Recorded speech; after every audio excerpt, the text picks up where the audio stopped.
Day one in Dhaka hits like a drumline. The air is warm, the horns are louder, and the energy? It never drops.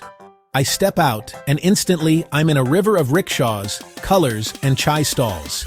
People look, smile, nod. Welcome. You feel it in the first 5 minutes. Day 2, I chase flavor. Breakfast is paratha, lentils, a soft-boiled egg with a sprinkle of salt and chili. By lunch, I'm deep into biryani, fragrant, saffron, soft meat that falls apart. And then fuchka on the street. Crisp, tangy, dangerous, only because you can't stop. I learn one word, dhonobad. Thank you. It opens doors. Day 3, Old Dhaka. Narrow lanes like veins, moving life from one end to the other. I ride a rickshaw past spice shops and metal workshops, then drift on a boat along the Buriganga. The city looks different from the water. Older, softer, still crowded, but somehow calm. The call to prayer threads through the noise. Time slows for a minute. Day 4 is sound. Honks, bicycle bells, vendors calling out. The sizzle of oil in a wok, the clink of tiny tea glasses.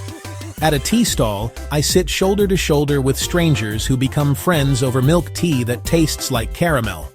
Conversation is half English, half Bangla, all heart.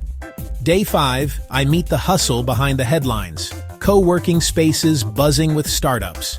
University kids pitching ideas over samosas. Dhaka is young, super young, and everyone is building something. Apps, art, fashion, music.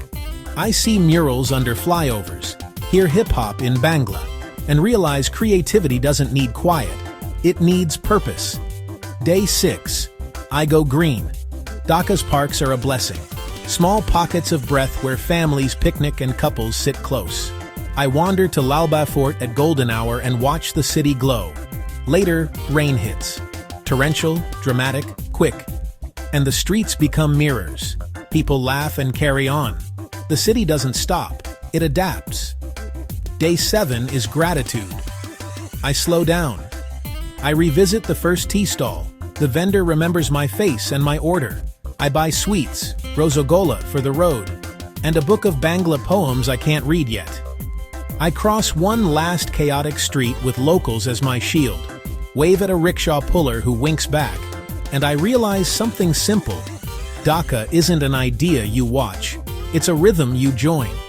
So what happens if you spend 7 days in Dhaka?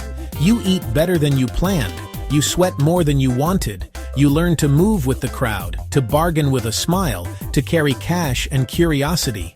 You collect names, flavors, and tiny kindnesses that stick, and you leave with a city still buzzing in your ears, a little louder, a little kinder, a lot more alive. If this sounds chaotic, it is. If it sounds beautiful, it is that too.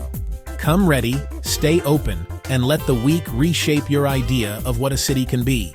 Dhonobad, Dhaka. I'll be back.